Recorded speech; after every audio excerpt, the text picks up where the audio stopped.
ಕಾಂಗ್ರೆಸ್ ಮನೆಯಲ್ಲಿ ಪಟ್ಟದ ಆಟ ದಿನೇ ದಿನೇ ಜೋರಾಗ್ತಾ ಇದೆ. ಈಗಾಗಲೇ ಅನೇಕ ನಾಯಕರು ಸಚಿವರು ದೆಹಲಿಗೆ ಹೋಗಿದ್ದಾಯಿತು. ಈಗ ದೆಹಲಿ ದಂಡಯಾತ್ರೆಯ ಸರದಿ ಗೃಹ ಸಚಿವ ಪರಮೇಶ್ವರ್ ಅವರದು.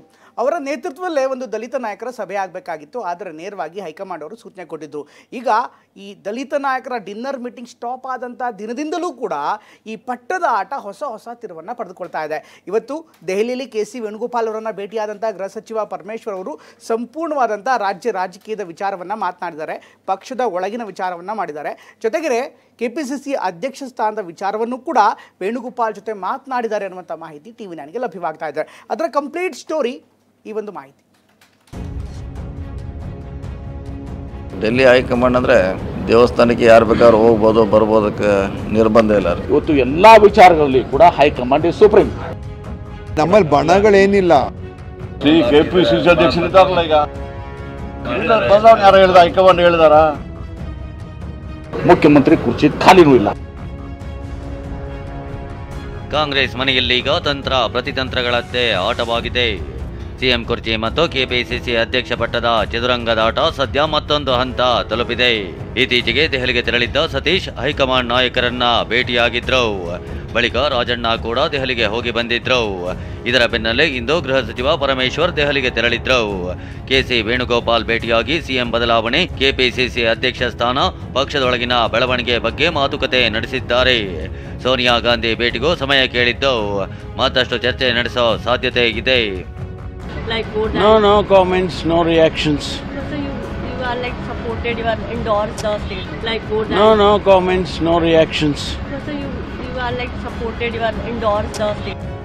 ಅಷ್ಟಕ್ಕೂ ಕಾಂಗ್ರೆಸ್ ನಾಯಕರು, ಅದರಲ್ಲೂ ದಲಿತ ನಾಯಕರು ಒಬ್ಬೊಬ್ಬರಾಗಿ ದೆಹಲಿಗೆ ತೆರಳುತ್ತಿರೋದ್ರ ಹಿಂದೆ ಪಕ್ಕಾ ಪ್ಲಾನ್ ಇದೆ ಅಂತ ಹೇಳಲಾಗ್ತಿದೆ. ನಿಯೋಗದ ಜೊತೆ ಹೋದ್ರೆ ಒಂದು ಬಾರಿ ಮಾತ್ರ ತಮ್ಮ ದೂರು ದುಮ್ಮಾನಗಳನ್ನ ಹೇಳಿಕೊಳ್ಳಬೇಕಾಗುತ್ತೆ. ಅದೇ ನಿಯೋಗದ ಬದಲು ವ್ಯಕ್ತಿಗತವಾಗಿ ಹೋದ್ರೆ ಒಂದೊಂದೇ ಮೆಟ್ಟಿಲು ಹತ್ತಬಹುದು ಅನ್ನೋ ಲೆಕ್ಕಾಚಾರವನ್ನ ಹಾಕಿಕೊಂಡಿದ್ದಾರೆ ಅನ್ನೋ ಮಾತುಗಳು ಕೇಳಿ ಬರ್ತಿವೆ. ಹೀಗಾಗಿ ಆಯಾ ಭಾಗದ ಪ್ರಮುಖ ನಾಯಕರು ದೆಹಲಿ ಫ್ಲೈಟ್ ಹತ್ತುತ್ತಿದ್ದಾರೆ. ಈ ಮೂಲಕ ರಾಜ್ಯದ ಸಂಘಟನೆಯಲ್ಲಿ ಎಲ್ಲವೂ ಸರಿಯಿಲ್ಲ ಅನ್ನೋ ವಾದ ಮಂಡಿಸಲು ಮುಂದಾಗಿದ್ದಾರೆ. ಕೆಲವೇ ದಿನಗಳಲ್ಲಿ ದಿನೇಶ್ ಗುಂಡೂರಾವ್, ಸಂತೋಷ್ ಲಾಡ್ ಕೂಡ ದೆಹಲಿಗೆ ಹೋಗ್ತಾರೆ ಅನ್ನೋ ಮಾಹಿತಿಯೂ ಇದೆ.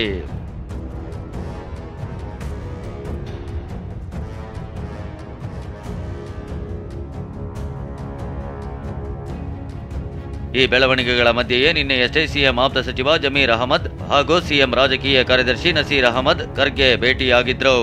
ಖರ್ಗೆ ಜೊತೆ ಪ್ರಸ್ತುತ ರಾಜಕೀಯ ವಿದ್ಯಮಾನಗಳ ಕುರಿತು ಚರ್ಚೆ ಮಾಡಿರೋ ಬಗ್ಗೆ ಮಾಹಿತಿ ಇದೆ.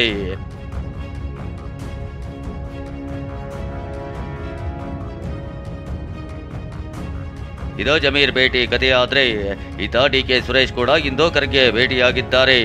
ಸದಾಶಿವನಗರಕ್ಕೆ ತೆರಳಿದ್ದ DK ರಾಜಕೀಯವಾಗಿ ಚರ್ಚೆ ಮಾಡಿದ್ದಾರೆ ಅಂತ ಹೇಳಲಾಗ್ತಿದೆ.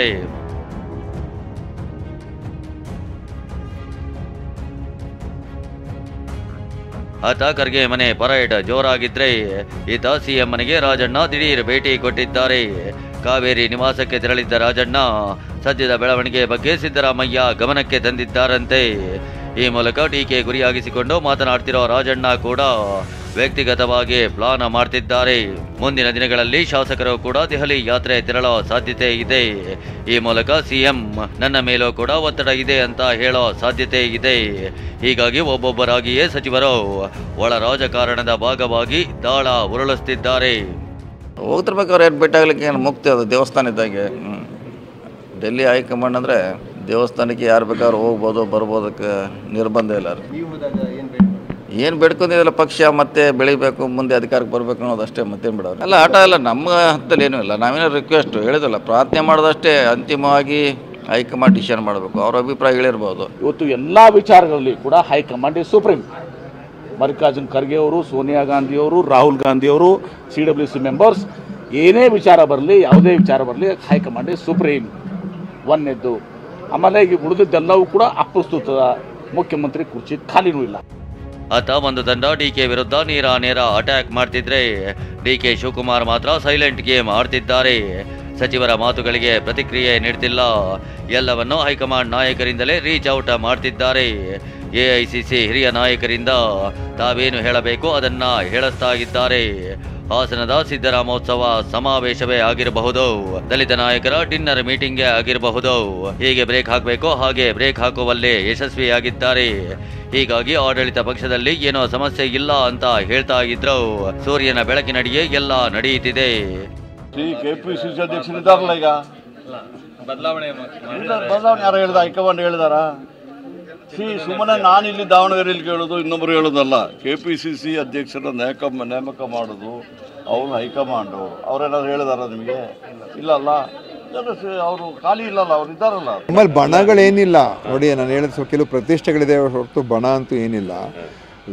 BJP ಪಕ್ಷದಲ್ಲಿರುವಂಥದ್ದು ಬೇರೆ, ಅಲ್ಲಿ ಅದು ಪ್ರತಿಷ್ಠೆ ಮತ್ತು ಒಂದು ಭಿನ್ನಾಭಿಪ್ರಾಯಗಳಲ್ಲ, ಅಲ್ಲಿ ಸಂಪೂರ್ಣವಾದಂಥ ಬಿರುಕೋದು ಆಯಿತಾ. ಮತ್ತು ಒಬ್ಬರಿಗೆ ಒಬ್ಬರು ಯಾವ ರೀತಿಯಾಗಿ ಮಾತಾಡಿದ್ದಾರೆ ಅದ್ರ ಬಗ್ಗೆ ನಾವು ಹೋಲಿಕೆನೇ ಮಾಡೋಕ್ಕಾಗಲ್ಲ. ಕೈಮನೆಯಲ್ಲಿ ಸದ್ಯ ರಾಜಕೀಯ ಮೇಲಾಟಗಳು ನಡೆಯುತ್ತಿದ್ದು, ಇದು ಮುಂದಿನ ದಿನಗಳಲ್ಲಿ ಮತ್ತಷ್ಟು ಜೋರಾಗೋ ಲಕ್ಷಣಗಳೇ ಹೆಚ್ಚಾಗಿ ಕಾಣ್ತಿವೆ. Bureau report, TV9.